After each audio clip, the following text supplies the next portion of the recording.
In our previous episode of Sailing Kyan II, Solar Sailor Part 1, we explained the theory behind calculating energy requirements and what results to expect. Join us in this episode as we go beyond theory and really make the installation happen.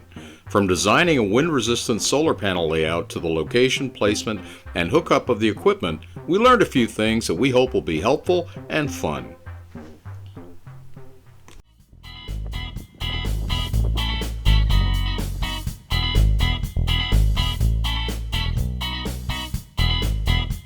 Welcome to Sailing Kyan II. Join us as we explore the beautiful Chesapeake Bay in our newly refitted Morgantown Island ketch, and watch as we're preparing the final touches for our 2021 snowbird journey from Baltimore, Maryland to sunny tropical destinations. 29 months of interesting hard work on everybody's part.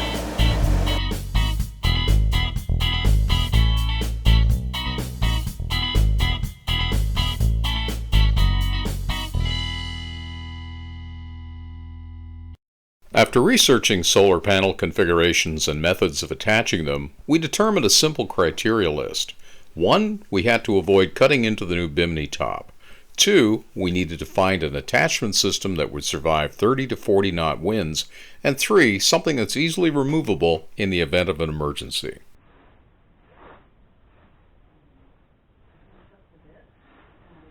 As long as the distance between here and here equals the distance over there, I'm happy.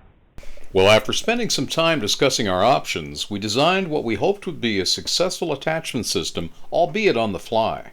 Here, and we'll attach all the panels the same way. So these ties are permanent, these are removable. This sits on top of the Bimini and will get secured with white grommets like these all around the side. So we have our choice of where we want to wire it up and fix them to the deck with eyelets. So what we've done is we have made a cover to go over the Bimini cover, and we've attached the solar panels to the cover over the Bimini cover using the Sailrite Loxx buttons, which are very easy to operate. You simply pull and release, and they snap and they stay in place. We've put a total of 24 Loxx buttons on here. The centers of the panels, we have 2 Renogy 100 watts, 2 Asian 200 watts, and 2 more Renogy 100 watts, giving us 800 watts in total. And our wires will run down the center. This top will be grommetized in the corners. As you can see, we've custom made each white grommet to a tag. And this tag and the grommet is held in place with a super strength industrial plastic fastener, zip tie. And we'll be putting grommet holes in the corners and down the middle. And then we'll attach this cover to the deck of Kyan II using a half eyelet with screws and 5200 so it will never come out. And then we'll be able to tension it up. So the nice part about it is, once we decide to remove the panels, all we have to do is cut these zip ties right here, like so, and like this, and then simply undo your fasteners.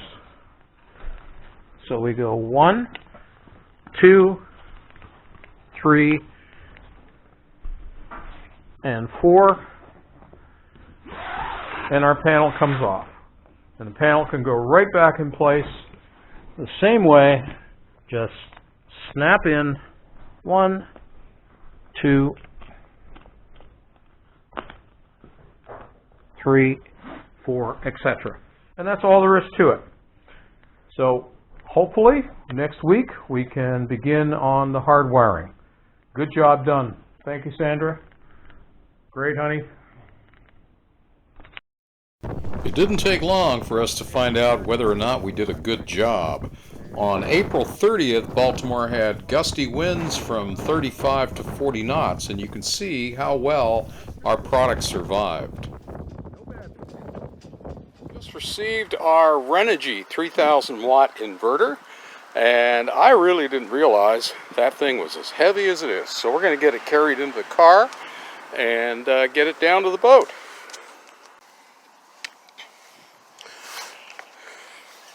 So that is the new Renogy 3000 watt inverter. Looks in pretty good shape. All we have to do now is find a place to put this on Kyan II. Piece of cake. So we're here in the engine room of Kyan II with our almost brand new Beta 43 installed in July. And we're looking at the bulkhead wall where we currently have our ProCharger galvanic isolator. And that is where we're going to be taking out those items when we put the new batteries in and the new solar system.